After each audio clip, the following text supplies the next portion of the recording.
اس نشست کے اعتبار سے میرا الوداعی تحفہ ہے آپ کے لیے،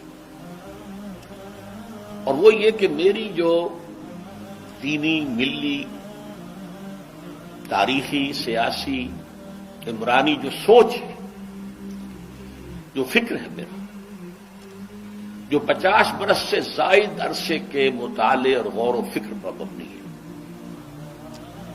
اس مطالعے میں میری آنکھیں بنیادی طور پر قرآن اور حدیث ہیں، لیکن یہ کہ دنیا کا مشاہدہ، کھول آنکھ، زمین دیکھ، فلک دیکھ، فضا دیکھ، دنیا میں کیا ہو رہا ہے، کیا کیا عوامل ہیں، ماضی کیا تھا، ہم کہاں کھڑے ہیں، اب کہاں جانا ہے، اس پر میری ایک سوچ ہے، میرا فکر ہے۔ پھر یہ کہ ہماری اخروی نجات کا دار و مدار کس چیز پر ہے۔ تاریخ کے بہاؤ کو نہ میں روک سکتا ہوں، نہ آپ روک سکتے ہیں، وہ تو ڈام بہتا رہے گا، اور اس کو فیصلہ کرنے والا صرف اللہ ہے۔ کسی فرد بشر کے اختیار میں نہیں ہے کہ وہ تاریخ کے بہاؤ کو موڑ دے۔ ہاں، محمد رسول اللہ نے موڑا تھا صلی اللہ علیہ وسلم، لیکن یہ ہے کہ ہم اس تاریخ کے بہاؤ میں تنکوں کی طرح بہتے چلے جائیں، یا یہ کہ ہمیں کچھ کرنا ہے۔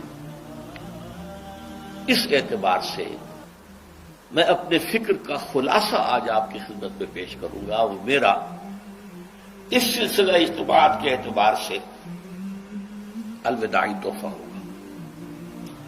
اب میں آغاز کر رہا ہوں۔ پہلی بات، اس سبب میں 3 باتیں مجھے کہنی ہیں۔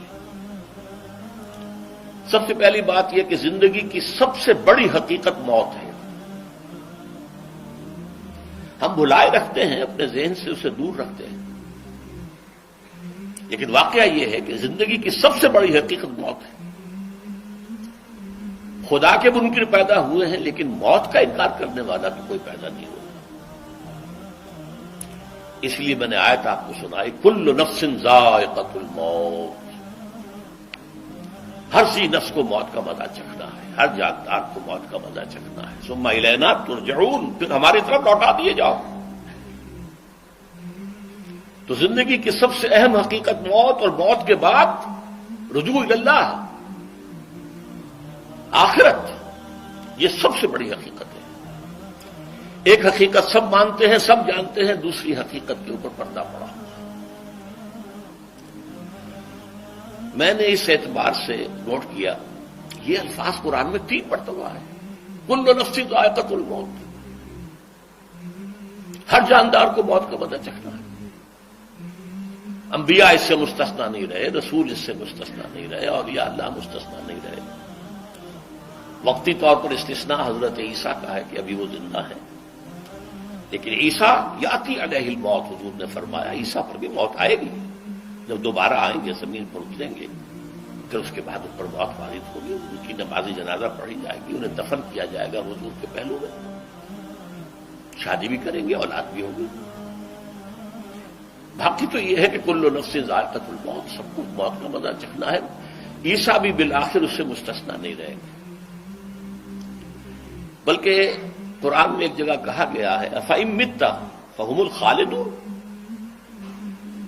کیا ہے نبی، اگر آپ کا انتقال ہو گیا تو یہ کیا ہمیشہ رہیں گے؟ کون ہے دنیا میں جو ہمیشہ رہے؟ انتقال تو ہونا، آپ کا بھی ہونا ہے۔ انک میت وانہم لمیتون، یہ تو مختصر ترین الفاظ تھے۔ اس سے آگے بڑھیے، سورہ انبیاء میں فرمایا کل نفس ذائقۃ الموت وَنَبْلُوكُمْ بِالشَّرِّ وَالْخَيْرِ فِتْنَةً وَإِلَيْنَا تُرْجَعُونَ، ہر جاندار کو موت کا مزہ چکھنا ہے، اور اس سے پہلے پہلے ہم تمہیں آزماتے رہیں گے، خیر کے ذریعے بھی، بھلائی دے کر، صحت دے کر، دولت دے کر، اولاد دے کر، شہرت دے کر، اور برائی کے ذریعے سے بھی، تنگ دستی دے کر، بے عزتی دے کر، اہانت دے کر، ذلت دے کر، وَإِلَيْنَا تُرْجَعُونَ، اور پھر ہماری طرف لوٹائے جاؤ گے۔ یہ وہ دوسری حقیقت جو میں نے کہا کہ جس پر پردہ پڑا ہوا ہے، بہت بڑا پردہ ہے۔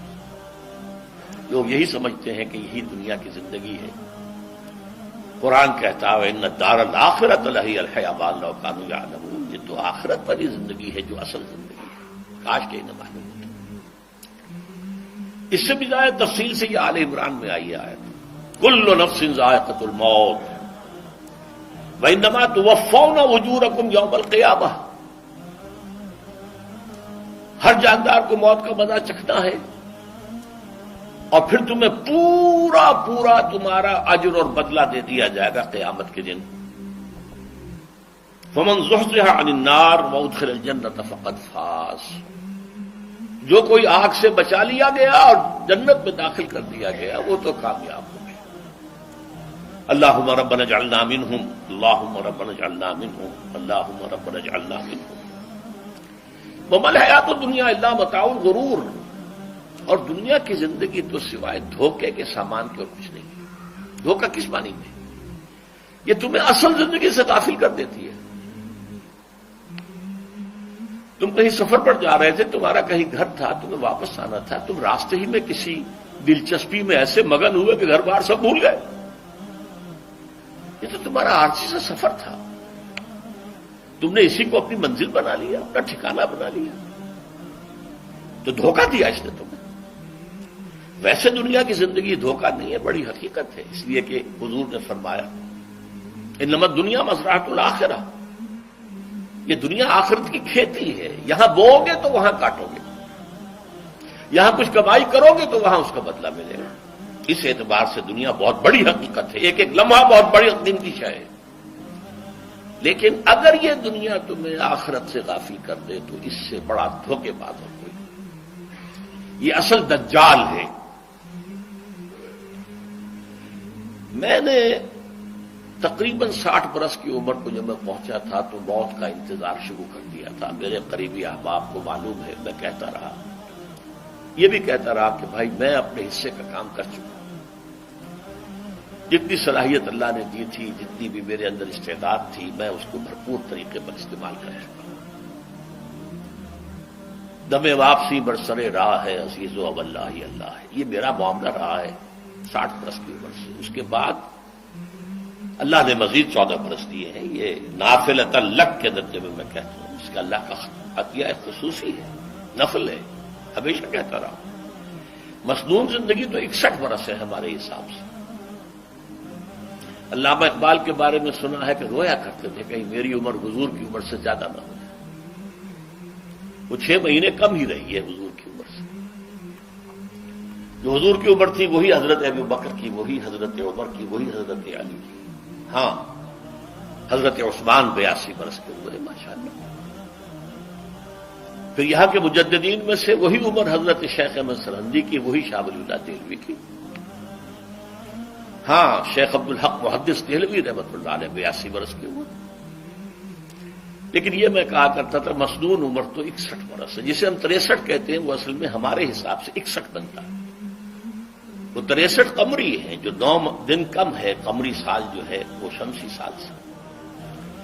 بہرحال میں اس وقت سے منتظر تھا، لیکن جو بھی وقت اللہ نے دیا ہے، اللہ کا شکر ہے، وہ مفید کاموں میں لگا ہے۔ ان میں خاص طور پر میں سمجھتا ہوں کہ اللہ کا مجھ پر سب سے بڑا احسان، اور مجھے پر نہیں، بہت بڑے پیمانے پر لوگوں پر جو احسان ہوا ہے، وہ میرا 1998 کا دورہ ترجمہ قرآن ہے جو کراچی میں ہوا تھا۔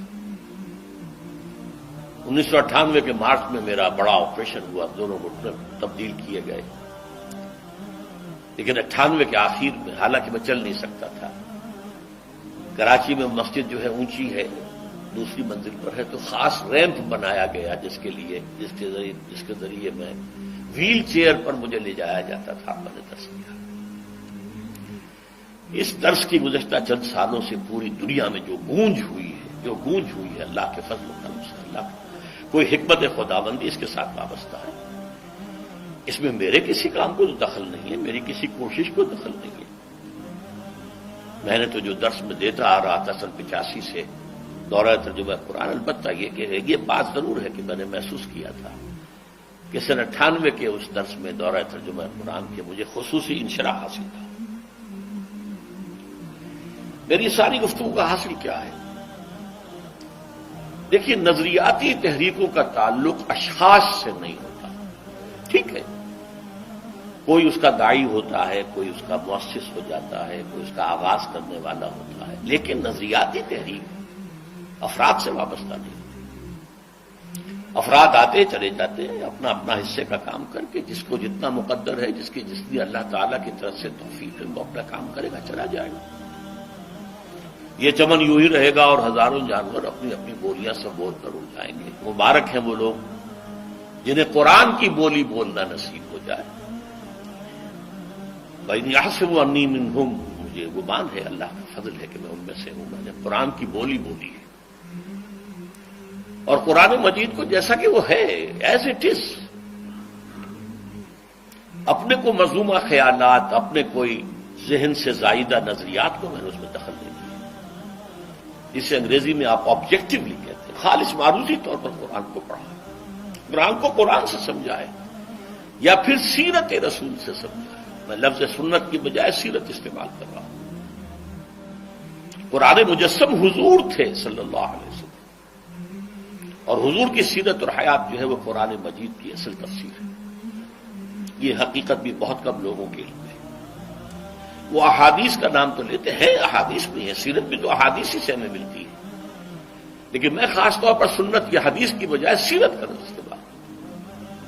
قرآن کی دو سورسز ہیں، قرآن خود اور سیرت رسول صلی اللہ علیہ وسلم۔ بہرحال انشاءاللہ العزیز یہ کام بڑھے گا، چلے گا۔